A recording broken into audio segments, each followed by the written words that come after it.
오늘 읽었던 본문의 말씀 보니까 쓴 뿌리가 나서 이런 단어가 있거든요. 여기서 쓴 뿌리가 나서라고 말할 때에 이 쓴 뿌리는 어떤 나물 종류를 의미하고 있는 것이 아니라 여기서 말하고 있는 쓴 뿌리는 마음의 상처를 의미해요. 사람이 살아가면서 마음의 상처를 받을 수가 있거든요.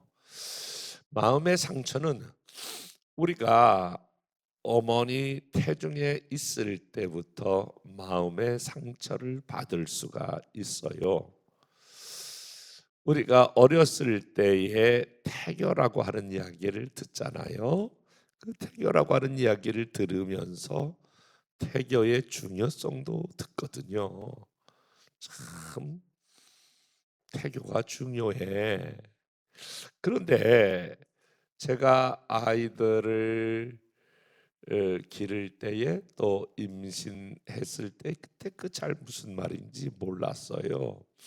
그냥 그때는 아기를 임신해서 이렇게 기르기 바빴는데 손주들 4명을 이렇게 가까이서 며느리들이 임신을 하고 그리고 이렇게 아이들을 낳는 과정을 가까이서 지켜보고 목회 한 40년 이상 이렇게 하다 보니까 이제 어린아이가 자라서 학생이 되고 청년이 되고 결혼할 때가 되잖아요.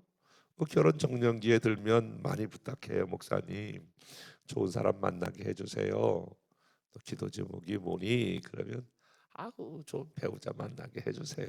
다들 그렇게 기도해요. 좋은 배우자 만나잖아요. 이제 결혼식 할 때 전에 기도받고 결혼식 하잖아요. 그러면 이제 요즘 뭐 다 그렇진 않지만 또 임신하도록 기도하잖아요. 임신하여 배가 이렇게 불러오면 그때부터 또 기도받는단 말이에요. 하나님 임신하도록 또 임신 또 애기 잘 자라도록 그렇게 기도해요.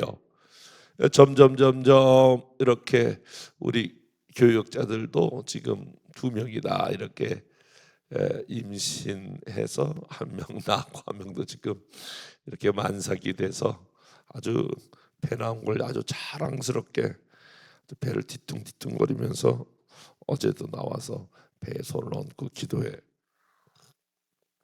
줬는데, 그래서 이렇게 아기가 태어난 아기하고요 세상에서 좀 죄송해요 부모가 마음대로 살다가 낳은 아이와 교회에서 같이 이렇게 뛰노는 걸 보아요. 그러면 달라요. 기도를 많이 받고 엄마 태중에서부터 그렇게 있던 아이와 세상에서 이런 일 저런 일 다 경험하고 태어난 아이가 달라요. 뭔가 달라도 벌써 그 아이가 달라요. 아, 태교라는 게 있구나. 태교 엄마 뱃속에서부터 태교의 영향을 받네요. 어린 아이 때부터 이렇게 자라면서 그러면서 크고 작은 어떠한 말 그것뿐만이 아니라 사람은요 사실 교육학에서는 이렇게 이야기하거든요.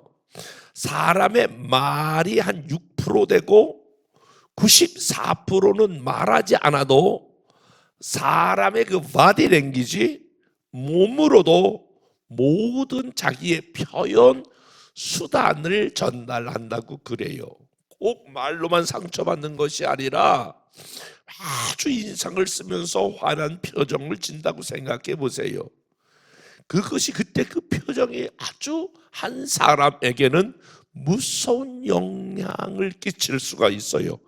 그게 96%의 언어를 전달한다고. 그러니까 이런 자랄 때에 부모로부터, 선생님으로부터, 이웃 사람들로부터 받았던 이런 상처들, 학교를 들어가서 선생님들로부터 또 받았던 이런 권위자들로부터 받았던 상처들, 결혼하여 시댁에서 받았던 이런 상처들이 우리가 사실은 그래요. 나 그런 거 다 잊어버렸어. 나 그런 거 기억이 안 나. 이럴지 모르지만 잊어버리는 것이 아니라 우리의 뇌에는 주머니 두 개가 있는데 하나는 의식이라고 하는 주머니와 무의식이라고 하는 주머니가 있는데, 그것이 기억이 안 난다라고 하는 말은 무의식이라고 하는 주머니에 그것을 넣어두는 거예요. 그러다가 어떤 상황이 진행이 되면 무의식에 있는 그런 것들이 툭 튀어나오는 거예요. 사람이 이런 얘기 있죠. 내가 그때 술 취해서 잘 몰라. 나 그냥 의식이 없이 이야기한 거예요. 이렇게 말하지만 그게 사실 진짜일 가능성이 많아요. 왜냐하면 무의식 속에 저장되었던 것들이 나오기 때문에 그래요. 우리가 혹시 언론에서 보도될 때에 한 사람의 살인사건이 났다고 생각을 해보세요. 보도는 그렇게 얘기해요. 절대 그 사람 그럴 사람이 아닙니다. 아주 평범한 시민입니다. 그런데 그 사람이 그렇게 잔인하게 사람을 죽일 줄은 아무도 몰랐습니다.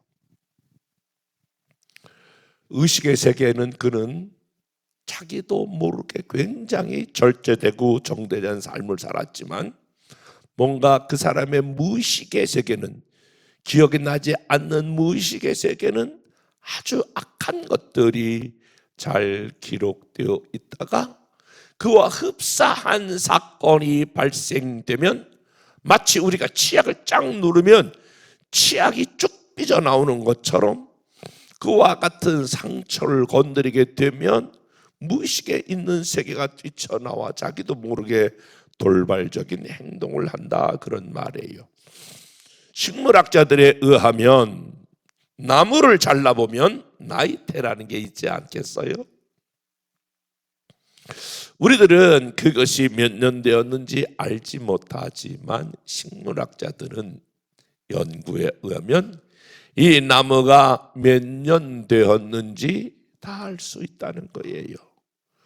그리고 지금으로부터 30년 전에 겨울의 날씨 온도는 어떠했는지, 여름의 날씨는 어떠했는지를 정확하게 나이테에 기록되어 있다라고 하는 거예요.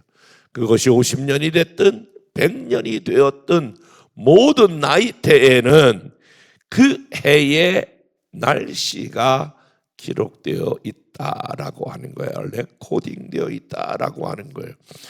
나이테를 연구해 보면 몇 년 되었는지, 그때 기후가 어떠했는지를 알 수 있다라고 하는 것이죠. 현대과학이 그것을 찾아내는 것이 뭐 그렇게 어렵겠어요. 마찬가지로 저와 여러분이 살아오면서 잊어버렸고 덮어놓았던 것 같은 그러한 상처들도 여러분의 무의식이라고 하는 세계 가운데에 잘 레코딩되어 있을 것입니다. 우리나라는 굉장히 외적인 것, 그런 것은 발달되어서 길을 가다가 넘어지면 예를 들어서 피가 나잖아요.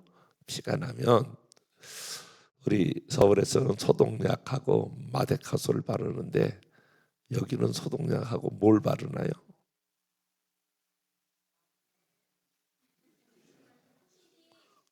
후시딘. 예.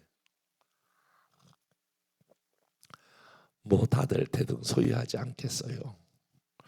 그 코로나 때에 그때는 잘 교회 못 나와도 왜 교회 못 나오셨어요? 이렇게 묻기가 어려운 때, 그때에 어느 때는 막 2주, 3주 막 이렇게 잘 못 나와요. 그래서 나중에 한참 한 달 만에 이렇게 보면 집사님, 권사님이 전혀 다른 사람으로 변형돼서 왔어요. 피부과, 성형외과가 워낙 발달되어서 다 다른 사람으로 뜯어 고치고 여기다 갖다 붙이고 저기다 갖다 붙여가지고 우리나라의 이러한 외적인 그러한 기술은 발달되었는데 우리의 마음의 상처는 어떻게 치유가 될 수 있을까요? 물론 우리가 말씀을 들으면서 또 우리가 신앙생활하면서 자동적으로 치유가 되겠죠. 그런데 저와 여러분의 삶에 이것을 본격적으로 치유하지 않으면 여러분들은 신앙생활하면서 아주 치명적인 세 가지의 손해를 입는다. 오늘 본문은 그렇게 설명하고 있어요. 자, 오늘 본문 말씀을 다시 띄워보시면 첫 번째 손해가 이거예요. 너희는 하나님의 은혜에 이르지 못하는 자. 한번 따라서 볼까요? 하나님의 은혜에 이르지 못한다. 다시 한번, 하나님의 은혜에 이르지 못한다. 하나님 은혜에 이르지 못한다라고 하는 말은 하나님의 은혜를 경험할 수 없다, 그런 말이에요. 하나님의 은혜를 경험할 수 없다라고 하는 말은 무슨 말일까요? 여러분이 신앙생활 한 5년, 10년, 그리고 15년 이렇게 신앙생활 하면요, 어떤 말씀을 목사님이 딱 전하려고 본문 말씀을 읽으면 또 이렇게 말씀의 제목을 보면 그 말씀 한번 들은 말씀이네, 그 말씀 잘하는 말씀이네. 그래서 여러분이 신앙생활 오래 한 사람일수록 그 말씀을 다 알게 돼요. 그 말씀을 대충 이해하게 돼요. 그리고 말씀을 전개하는 거 보면 이 말씀이 또 이렇게 하려고 그러는구나, 대충 감을 잡아요. 그래서 한국 사람처럼 이렇게 성경 공부를 열심히 하고 성경 공부를 체계적으로 하는 나라도 없는데 상당히 말씀에 대한 그러한 이해가 깊은 민족이 대한민국이에요. 그런데 하나님의 말씀을 들을 때에 여러분 그거 아세요? 여러분, 소망교회 김 목사님이 우리 교단에서 말씀을 차분차분 잘 전하시는 10% 안에 들어가는 탁월한 설교자, 스피커인 거 여러분 아세요? 30%밖에 모르는데 여러분은 여러분 여기 안에 있으니까 잘 모르세요.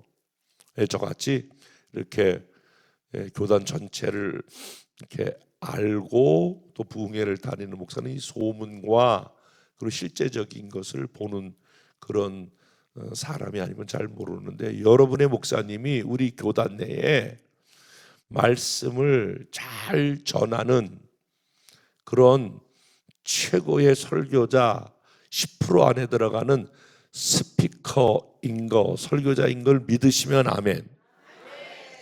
그런데 그렇게 말씀을 잘 전해도 이 말씀을 그렇구나, 말씀을 잘 전하시는구나, 이렇게 머리로 지적인 이해를 하는 거예요. 그런데 지적인 이해만 가지고 사람이 변화되는 게 아닌 거거든요. 말씀을 들었던 그 말씀이 내 가슴으로 내려와 그 말씀이 감동이 되고, 지금부터 아멘 해야 돼요. 감동이 되고 감격이 되고, 때로는 그 말씀이 나를 결단하게 하고, 때로는 그 말씀이 내게 막 회개가 되고, 그 말씀이 때로는 내가 이렇게 살면 안 되지 그러면서 회개가 되고, 때로는 그 말씀을 붙들고 소망이 일어나서 다시 눈물을 흘리고 다시 내가 감동을 받고 내가 이 말씀대로 살아야 되겠다라고 결단해야 되거든요. 그래서 가슴이 뜨거워져야 되거든요. 여러분 혹시 신앙의 첫사랑이라고 하는 이야기, 여러분 하나님과의 첫사랑, 그런 여러분은 하나님과의 첫사랑을 어떻게 기억하시나요? 하나님의 아들 예수님이 날 위하여 십자가에 못 박혀 죽으셨다.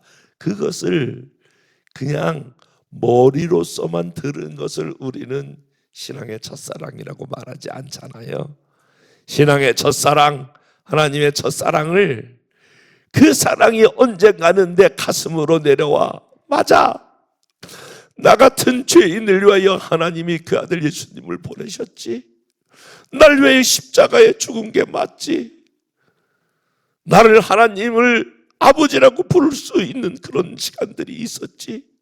그리고 그 사랑 때문에 감격하고 감사하여 눈물을 흘리고 나도 그 사랑에 나도 보답해야 되리라. 그리고 가슴이 뜨거워졌던 그때를 우리는 첫사랑이라고 말하지 않을까요? 사랑하는 여러분, 그래서 심리학자들은 머리에서 가슴으로 내려오는 이 10cm의 여행이라고 그러는데, 이 10cm의 여행이 안 되는 거예요.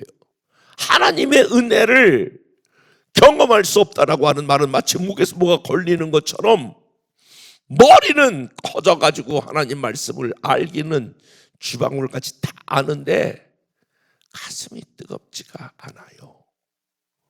그러니까 신앙생활이 냉랭해지는 거예요.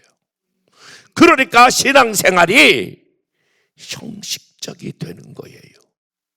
그러니까 직분이 있으니까 맡은 사명 안 할 수 없고 왔다 갔다 하는 거예요. 기쁨이 사라진 지 오래됐어요. 마음의 감동과 감격이 사라진 지 오래됐어요. 신앙생활은요, 어제 저도 막 그 설교하다가 주일 낮에 막 울고 왔는데, 지나간 날들 하나님의 은혜를 생각해 볼 때에 자다가도 벌떡 일어나 이게 왜 은혜인가, 앞으로 하나님이 인도할 은혜를 생각하면서 감동하면서 그러면서 신앙생활을 하는 거거든요. 그런데 마른 장작처럼 바싹 말라가지고 아무것도 없고 옛날에 간신히 받았던 은혜를 가지고 근근히 버텨내는 거, 왜 그러냐면 이게 머리로서는 맞았는데 이게 하나님의 은혜에 이르지 못한다. 여러분, 하나님 말씀을 붙들고 언제 감동해 보셨나요? 언제 감격해 보셨나요? 하나님 말씀 때문에, 그 말씀 때문에 언제 위로를 받고 눈물을 흘리며 언제 그 말씀 때문에 여러분들이 결단해 보신 적이 언제이신가요? 여러분, 쓴뿌리가 있으면 하나님의 은혜에 이르지 못한다라고 하는 거예요. 그래서 여러분, 쓴뿌리는 치유받아야 돼요. 두 번째, 쓴뿌리가 나면 여기 본문 말씀이 이렇게 기록하고 있어요. 오늘 쓴뿌리가 나서 많은 사람이 이로 말미암아 더럽게 되지 않게 하며, 눈치가 있어야 돼요. 잘 띄웠어요. 쓴뿌리가 나서, 따라서 해볼까요? 많은 사람이 이로 말미암아 더럽게 되지 않게 하며. 여기 쓴뿌리가 있으면 많은 사람이 이로 말미암아 더럽게 된다는 거예요. 더럽게 된다라고 하는 말은 상처를 받는다, 그런 말이에요. 가장이 이 마음의 상처를 치유받지 않고 가장 노릇을 하면, 별것도 아닌데 아버지가 막 소리를 질러요. 당신이 지금 나 무시하고 있는 거야? 저놈들 봐라. 이 아버지가 시원치 않다고 날 무시하네. 이게 자꾸 무시한다고 얘기를 해요. 그리고 자꾸 소리를 질러요. 별거 아닌 가지고 막 화를 내요. 그러니까 그런 치유받지 못한 아버지가 나타나면 그 가정이 굉장히 불안해해요. 아이들이. 그런 밑에서 자라는 아이들은 굉장히 정서적으로 불안정해요. 뭐 별거 아니면 버럭 화를 내고 그래요. 그러니까 그런 밑에 있는 아내나 자녀들은, 여러분 그거 아세요? 굉장히 나타나기만 하면 전부 자기 방으로 들어가는 거. 교회에서도요, 그런 사람이 있으면 별거 아닌데도 막 그렇게 화를 내고 그래요. 그 옆에 있는 교인들이 한 명, 두 명 교회를 안 나와요. 나중에 알고 보면 왜 안 나오냐고 그러면 말을 잘 안 해요. 알고 보면 그 사람 때문에 그래. 그 사람 때문에 옆에 있는 사람들이 다 상처를 받아. 자기만 몰라. 그런 사람들의 특징은 뭐냐면 다 그때뿐이래. 나는 한번 싹 그렇게 했지만 난 뒤끝이 없다고 그래. 본인은 뒤끝이 없는 줄 모르지만 내가 던진 돌멩이 하나가 여러분 개울가에 있는 개구리에겐 치명상이 되는 걸 잘 몰라요. 본인은 막 한번 해댔지만 그러나 다른 사람에게는 치명적인 상처가 되는 걸 몰라요. 이렇게 쓴뿌리가 나면 다른 사람에게 상처를 줘요. 미안한 얘기인데요, 우리 목사님 장로님들이 그래도 베테랑 한 20년 이상 목회하고 거기서 뽑고 투표해서 그래서 총회라고 하는 데를 열거든요. 그런데 거기서도 그냥 한국말이니까 다 그만큼 시니어들이고 다 베테랑들이니까 조용조용히 해도 다 알아들어요. 거기서도 막 목사님 장로님들이 소리치고 막 그러는 걸 보면, 야, 저 사람들 이상한 사람 아니야? 저 사람들 왜 그래? 저 사람들 신앙인 맞아, 목사 맞아, 장로 맞아. 그러다가 지금은 이렇게 보면 불쌍해요. 저분들 안에 얼마나 많은 상처가 있기에 저렇게 해야만 되는가라고 하는 국률한 마음이 있어요. 여러분, 쓴뿌리가 있으면 그분 때문에 많은 사람이 상처를 받기 때문에 쓴뿌리는 치유받아야 돼요. 쓴뿌리가 나면 가장 힘든 게 본인 자신인데 성경은 이렇게 말하고 있어요. 또 쓴뿌리가 나서 괴롭게 하여. 따라서 해볼까요? 괴롭게 하여. 쓴뿌리가 나면 자기 자신이 괴롭게 된다, 그런 말이에요. 여기 마음에 상처가 있으면 가장 괴로운 게 자기 자신이에요. 우리 권사님 한 분이 임종을 앞두고 있네요.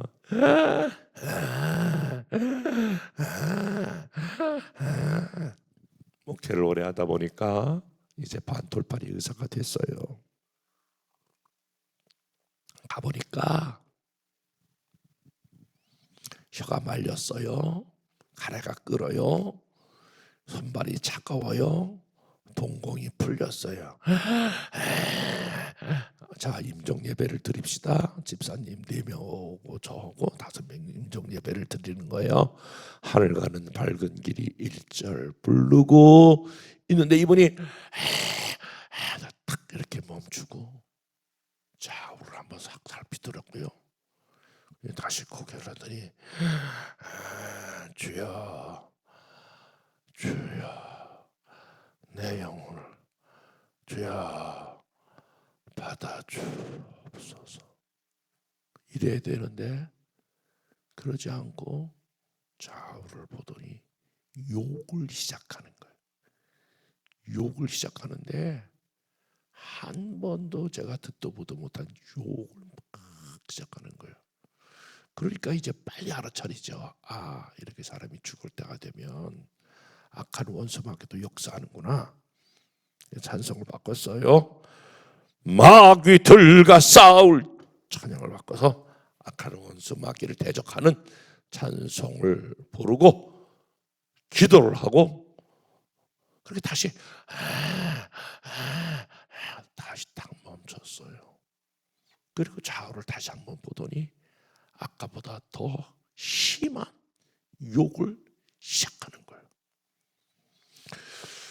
그래서 제가 찬송을 부르다가 딱 멈추고, 일단은 이게 권사님인데 집사님들 앞에서 임종을 이렇게 하면 안 되겠다, 그리고 모범이 안 되겠다. 그래서 나머지 4분 집사님들은 잠깐 나가 계세요. 그때 제가 한 가지 기도 제목이 생겼어요. 하나님, 저희의 임종은, 아니 우리 교회의 모든 임종을 아름답게 하여 주옵소서. 여러분, 요즘 웰빙이라고 하는 단어가 있는데 그 웰빙이라고 하는 단어보다 더 중요한 단어가 생겼어요. 그건 뭐냐면 finish well. 마지막 죽음이 아름다워야 돼.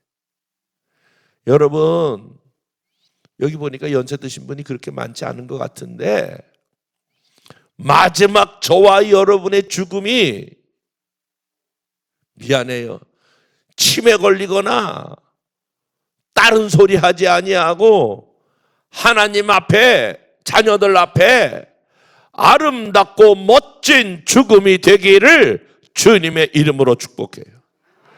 권사님이 그러는데 내가 집사님들 잠깐 나가 계세요. 그리고 내가 그 권사님을 이렇게 보니까 권사님이 너무너무 불쌍해. 권사님이 욕을 하고 마지막 임종으로 오면 안 되잖아요. 그 내가 권사님 왜 그러세요? 그분이 다시 이래. 그래서 제가 번뜩 이분이 천국 갈 수 있을까? 그 구원의 확신을 다시 한번 확인하고 싶었어. 권사님, 하나님 아들 예수님을 믿으세요. 예수님이 권사님을 위하여 십자가에 못 박혀 죽으신 거 믿으세요. 믿으시고 내 소리가 들리면 고개를 끄덕여 봐요. 그러니까 그 얘기를 어떻게 알아듣고 고개를 끄덕이는 거야. 3번, 5번. 제가 막 불안해. 이분이 천국 갈 수 있을지 못 갈 것 같아. 3번, 5번까지 해도 그 얘기는 알아듣고 막 예수 믿고 천국 갈 수 있냐고 그러면 그땐 고개를 끄덕여. 근데 왜 욕을 하지? 그래도 그 마음 가운데 꼭 천국 못 갈 것 같은 생각이 들어서 나중에 어떤 생각이 드냐면, 이분 안에 뭔가 마음에 걸리는 게 있나 보다. 그래서 내가 마지막 그렇게 기도했어요. 권사님 마음 안에 상처를 둔 분 있으면 용서하세요. 용서하고 천국 가요. 어머나, 그런데 이게 웬일이야? 고개를 좌우로 흔드는 거야. 깜짝 놀라서 이분에게 마음의 용서를 하지 못하는 분이 있구나. 그리고 권사님 용서하셔야 돼요. 그러면 고개를 좌우로 흔들어. 점점 이제 호흡은 거칠어 가고 동공은 점점 풀려가고, 그런데 마음에 꼭 천국 못 갈 것 같은 생각이 너무너무 많이 드는 거야. 그 내가 무릎을 꿇었어요. 그리고 제 입을 그분 귀에다 갖다 대고, 그래도 권사님 용서하셔요. 내 눈에서 눈이 툭툭툭 눈물이 떨어지는데, 난 한 번 우는데 눈물이 떨어져서 그분 권사님 눈에 떨어져. 그분 권사님은 울지 않는데 내 눈물이 그분 권사님 눈물을 타고 또 한 번 주르륵 흘러. 결국에는 내가 그분을 품에 안고 권사님 용서하셔요. 용서하시고 천국 가세요. 마지막에는 용서하고 천국 가시라고 그랬더니 나중에는 고개를 끄덕이면서 진짜 눈에서 눈물을 주르륵 흘리고 제 품에서 운명하셨어요. 그분이 저희 어머니신데 저희 어머니가 27살에 혼자 되어서 평생 아버지와 그 여자에 대한 미움으로 사셨어요. 그런데 한 번도 저에게 아버지나 그 여자에 대한 미움에 대해서 한 번도 이야기하지 않았어요. 옛날 어른들은 그런 이야기는 자녀 교육에 좋지 않다고 생각이 되어져서 그것을 마음에 품었어요. 마음에 품고 그걸 살았더니 그게 암이 왔어요. 그래서 지금 생각하면 충분히 더 사실 수도 있는데 그게 스트레스가 되고 그게 암이 되었어요. 제가 교회 건축을 몇 번 하는 동안에 그 전에 한 300명 좀 넘게 이렇게 모였을 거예요. 그런데 당회가 형성되지 않아서 집사님들 입장에서 여러분 교회를 건축하기로 그렇게 직원에서 다 결정했어요. 그런데 직원에서 결정하고 건축을 시작을 했는데 어머나 건축하기 한 3개월 되니까 신자가 다 빠져나가는 거예요. 300여 명 더 넘게 모였던 신자들이 70명 남고 다 빠져나가는 거예요. 40억을 해야 되니까 서울 사람들은 똑똑해가지고 다 계산하는 거야. 내가 이 정도면 얼마 해야 되겠다. 뭐 복잡하게 제가 이렇게 설교할까요? 목회를 잘 못했다는 거죠. 그래서 그때 우울증이 찾아왔어요. 불면증, 대인공포증. 저 굉장히 사람 만나는 거 좋아하고 아주 사람과 같이 있는 거 좋아하거든요. 그런데 여러분 이 목회라는 게 부모들이 가장 속상할 때가 언제냐면 자녀들이 엄마 아빠가 해준 게 뭐예요? 이렇게 말할 때 얼마나 속상한지 몰라요. 어느 때 권사님 한 분이 막 새벽에 목사님 전화가 와가지고 왜 그래요? 막 통곡을 하고 울더라고. 그래서 아니 왜 그러세요? 막 계속 울어요. 그래서 아니 왜요? 잠깐 와보세요. 그때 뛰쳐왔더라고. 못 계실 문을 박차고 열더니 목사님 그러더니 왜 무슨 일이 있어요? 우리 딸이 고등학교 2학년인데 학교 가면서 엄마가 해준 게 뭐냐고 그랬더니 이제 나한테 아니 내가 해준 게 지금까지 내가 얘 하나 바라보고 낳아서 길러서 쫙 얘기를 하는데 내가 하도 얘기를 듣다가 그놈 그 나쁜 놈이네 그 딸도 아니네 하도 내가 맞장구 친 적이 있어요. 내가 목사님 내가 걔를 위해서 어떻게 살았는데 해준 게 없다고 말하면 어떡해요? 그래 니네 딸 잘못했다. 내가 혼내줄게 나중에. 그러고 위로한 적이 있어요.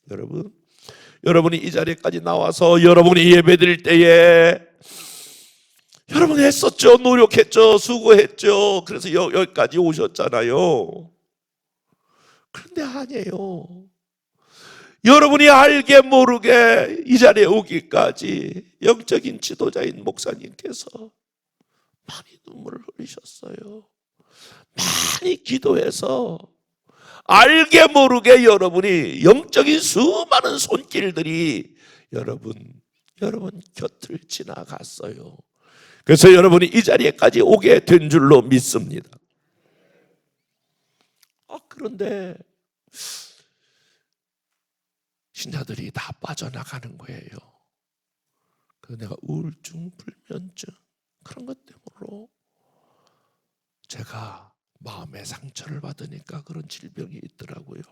여러분, 마음에 상처가 있으면 그게 병으로 찾아와요. 현대의학은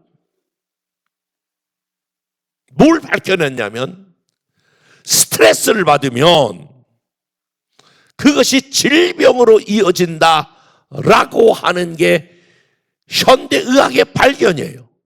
여러분이 무슨 문제가 있어서 병원에 가면 그거 다 스트레스 받아서 그래, 스트레스 받지 말아요, 이렇게 여러분 이야기하지 않습니까? 스트레스가 80%가 직간접적으로 우리 몸에 영향을 준다라고 하는 거예요. 상처를 받으면 그것이 내가 가장 괴롭게 된다라고 하는 거예요.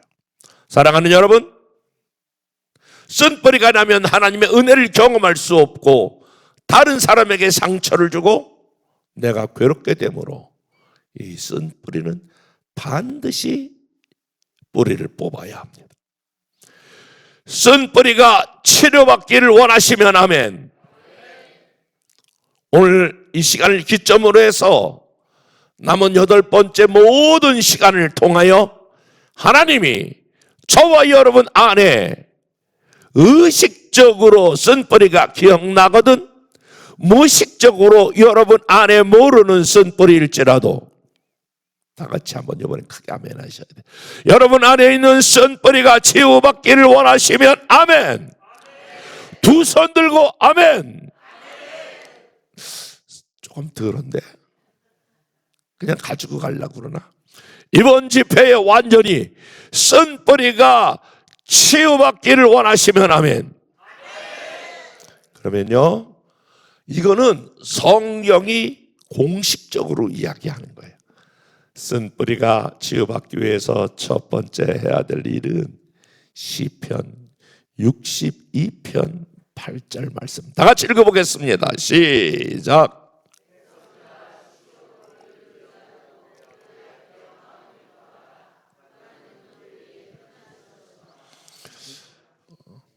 여러분, 쓴뿌리를 치유받는 방법은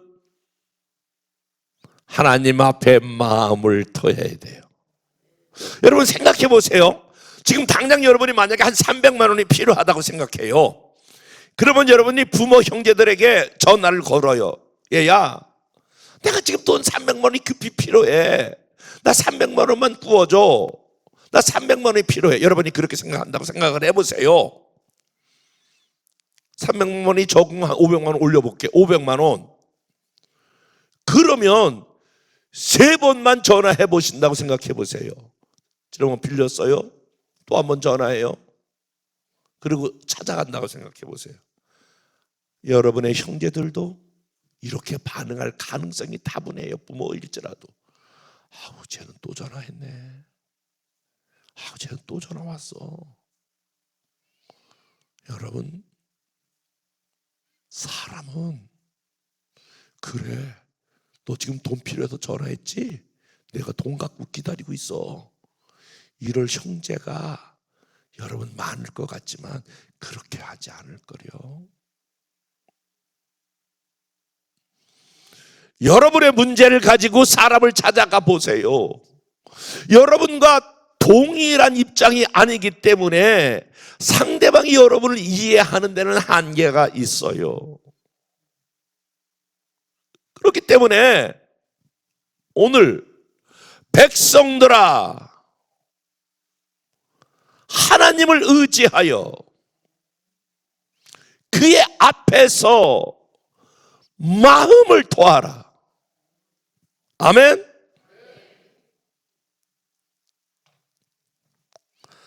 하나님은 저와 여러분의 피난처가 되시는 줄로 믿습니다. 저는 목회 40년 하면서 앞에서는 여러분 뭘 걱정해요? 염려하지 마세요. 하나님이 다 책임을 져요. 이렇게 큰 소리 치고 강단 밑에서는 얼마나 많이 울었는지 몰라. 하나님, 나 무서워요. 이거 내가 감당할 수 없어요. 이사할 때마다, 건축할 때마다, 큰일을 앞두고 있을 때마다 인간의 본능으로 돌아와서 나 이거 어떻게 감당해야 될지 모르겠어요. 그러면서 별거 아닌 거 가지고도 막 가슴이 두렵고 떨릴 때가 한두 번이 아니에요. 그러면 성령께서, 우리 하나님께서, 야 정 목사, 너 목회한 지 몇 년 됐는데 그런 것도 아직도 내심으로 해결하지 못해서 나한테 질질 짜냐? 이렇게 한 번도 말씀하지 않으셔. 너 그거 가지고 또 왔냐? 야, 그 정도는 네가 알아서 해야 되는 거 아니냐? 이렇게 한 번도 말씀하지 않으셔. 저는 좋아하는 찬양 중에 이 찬양 너무너무 좋아. 너의 작은 신음에도 응답하시니 어느 곳에 있든지 주만 바라볼지라. 아들아, 네가 얼마나 힘들었니? 아들아, 내가 너를 잘 안다. 내가 너를 이해한다. 사랑하는 여러분, 여러분이 마음의 상처 때문에 다른 사람을 찾아가지 말고 힘들고 어려운 일, 백성들아, 하나님을 의지하여 그의 앞에, 여러분 토할죠, 또 해보셨잖아요. 마음을 토하셔야 합니다. 그렇게 하나님 앞에 여러분 힘들다고 마음을 토해 보신 적이 언제 있으신가요? 하나님, 나 그때 너무 힘들었어요. 하나님, 나 너무 어려웠어요. 나 죽을 것 같았어요. 나 사는 게 사는 것이 아니었어요. 그러면 작은 신음에도 응답하시는 하나님께서 저와 여러분이 토해놓은 그 마음을 하나님이 받으시고 그 마음을 어루만져 주시는 줄로 믿습니다. 여러분, 토해놓아야 그 마음을 만져주셔요. 그러니까 이번 집회에 여러분의 마음을 토해놓는 시간 되기를 축복해요. 저는 교회에서 많은 분들이 울고 그러거든요. 새벽에도 많은 분이 울어요. 어느 분이 왜 저분은 저렇게 와서 교회에서 울고 그러는지 모르겠다. 이리 와봐요, 권사님. 권사님이 저분 사정을 알아요? 권사님이 저분의 형편과 눈물을 알아요? 알지 못하면 입 다물고 가만히 있어요. 아니, 모르면 가만히나 있지. 다른 사람의 삶을 어떻게 그렇게 한마디로 평가해요? 내가 그렇게 얘기해서, 여러분, 우리가 하나님 앞에 울지 못하면 우리는 어디 가서 울어야 하나요? 우리가 하나님 앞에 우리의 마음을 쏟지 못하면 친정으로 쫓아가야 되나요? 믿음이 없는 친구를 만나서 그 이야기를 한들 교회에서 경험되었던 것을 그 친구들이 알아둘 수 있나요? 남자들 같으면 다시 포장마차집 가서 두꺼비를 까면서 믿지 않는 친구들과 이야기를 해야 되나요? 우리가 마음이 아프면 우리는 어디로 가나요? 우리는 누구를 만나야 되나요? 여러분, 우리가 마음에 상처가 있으면 우리는 누구를 만나고 어디로 가야 하나요? 도대체 우리는 누구를 만나야 되나요? 사랑하는 여러분, 저와 여러분의 마음이 아플 때에, 상처를 받았을 때에 오늘 성경은 우리에게 말하고 있어요. 백성들아, 그를 의지하고 그의 앞에서 마음을 토하라. 힘들다고 말씀하셔도 괜찮아요. 어떤 것이든지 마음을 토하시면 그는 우리의 피난처가 되십니다. 안아주시면서 눈물을 닦아주시면서 내가 너를 이해한다. 내가 너를 잘 안다. 그리고 내가 얼마나 힘들었는지 내가 너를 잘 알고 있다. 그리고 우리의 힘든 것을 성령 하나님이 가져가 주시는 줄로 믿습니다. 더 나아가 우리가 치유받으려면 두 번째, 에베소서 4장 32절 다 같이 시작. 서로 친절하게 하며 불쌍히 여기며 서로 용서하기를 하나님이 그리스도 안에서 너희를 용서하심 같이 하라. 여러분, 용서하는 것입니다. 용서하라고 했을 때에 우리가 크게 착각하는 거는 용서는 상대방을 위해서 하는 거라고 생각이 되어지잖아요. 용서하려고 그러다가도 상대방이 하는 표정이나 상대방이 하는 모습을 보면 그 사람이 전혀 마음에 안 들어. 다시 용서하려고 하는 마음을 다시 걷어들여. 반성할 기미가 없어. 저 사람이 뭐 잘못한 거 인정하지를 않아. 내가 용서하려고 그러다가도 아유, 저 사람 아직 멀었네. 그리고 다시 내 마음을 걷어들여요. 그런데 용서는 엄격하게 말해서 그 사람을 위해서 하는 것보다는 나 자신을 위해서 용서하는 거예요. 여러분 아멘 한번 해보실래요? 여러분이 건강해지기를 원하시면 아멘. 그래서 우리가 그냥 영양제 하나라도 나이가 드시면서 하나씩이라도 뭐 비타민이라도 뭐 하나씩 이렇게 드시잖아요. 그건 다 건강을 촉진하기 위해서잖아요. 내가 건강해야지 그러면서 독약을 먹는 사람은 없을 거예요. 독약을 먹는 사람은 대단히 이해가 되지 않죠. 내가 건강해야지. 근데 그걸 먹으면 10년씩 줄어들어 생명이. 근데 그렇게 먹는 사람이 어디 있겠어요? 그런 사람은 없어요. 마찬가지예요. 여러분, 우리가 미움을 품고 있으면 우리가 건강상에 아까도 얘기했지만 치명적이고 더 나가서 내가 괴로운 거예요. 내가 행복하지가 않아요. 잘 생각해 보세요. 여러분이 미움이 있어요. 누군가 여러분이 상처를 받아 그 사람에 대한 미움이 있어요. 그러면 여러분들이 굉장히 해피하지가 않아요. 그래서 용서는 여러분 자신을 위해서 하는 거예요. 자 보세요. 10년 전에 그 사람이 나에게 못된 짓을 했어요. 그런데 더 이상 이제 그 사람 생각하고 싶지도 않아. 그런데 10년이 넘은 지금도 내가 미워한다면 그 사람의 영향을 지금도 받는 거예요. 그게 이중적인 고통이죠. 10년 전에 받았던 상처가 지금도 그 사람 영향권 안에 내가 있는 거예요. 용서하는 것은 그 사람의 상처에서도 벗어나지만 그 사람의 영향권 안에서도 내가 벗어나는 거예요. 이해가 되셨으면 아멘.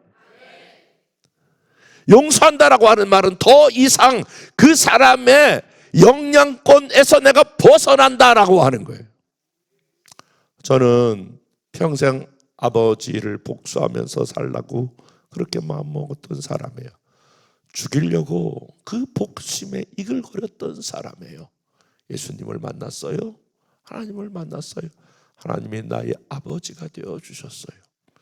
그리고 고등학교 1학년 됐는데 2학년 되던 해 예수님 만나고 6개월쯤 전화가 왔어요. 다 죽어가는 목소리로. 아들아, 누구세요? 네가 성진이냐? 네 성진이에요. 내가 네 애비다. 침묵이 흘렀어. 누구세요? 내가 네 애비야. 침묵이 흘렀어. 내가 네 애비라니까. 침묵이 흘렀어. 예. 여기 병원인데 한번 와줄 수 있겠니? 어디 병원이에요? 병원에 달려갔어. 이제 몸이 완전히 쇠약해서 돌아가실 날이 얼마 남은 것 같지 않더라고. 그래서 갔더니 손을 덥석 잡고 한없이 울더라고. 아들이 이렇게 많이 컸구나. 훌륭한 사람이 됐구나. 미안하다. 아버지, 걱정하지 마세요. 저는 하나님 아버지가 저희 아버지예요.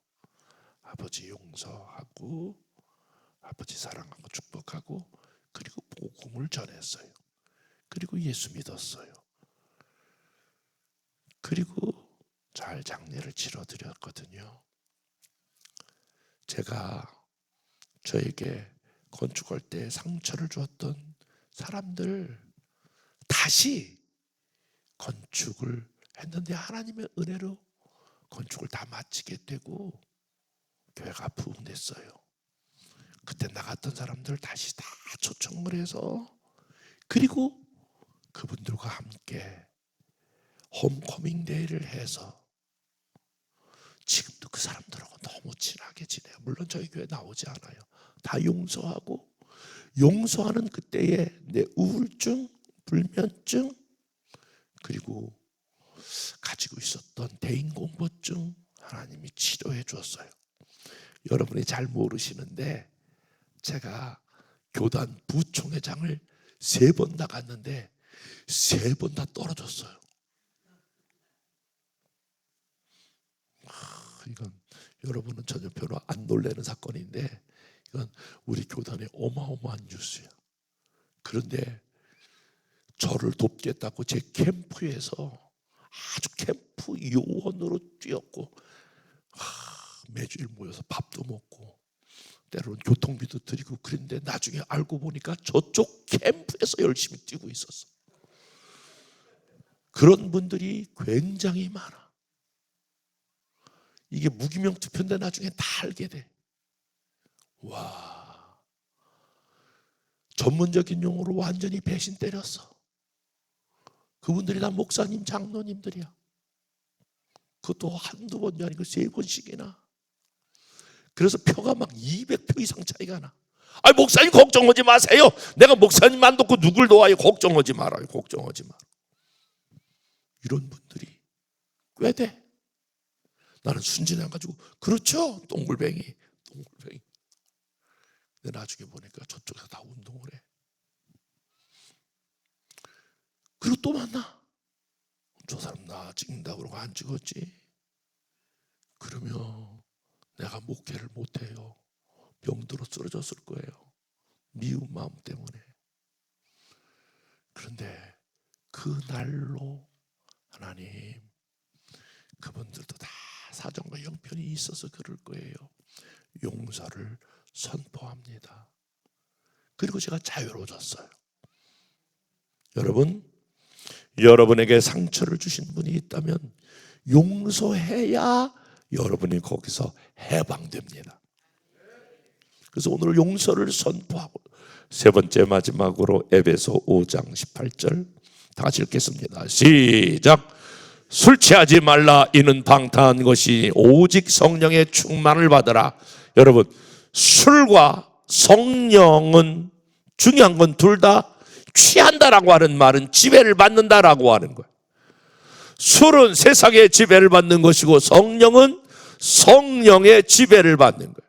하나님, 상처가 나를 지배하지 않게 하시고 하나님의 영이 나를 지배하게 하여 주옵소서. 이번 집회에 성령으로 충만하면 더 이상 상처가 나를 이끌어가지 아니하고 하나님의 영 성령이 나를 지배하면 저와 여러분들이 치유의 역사가 나타나게 될 줄로 믿습니다.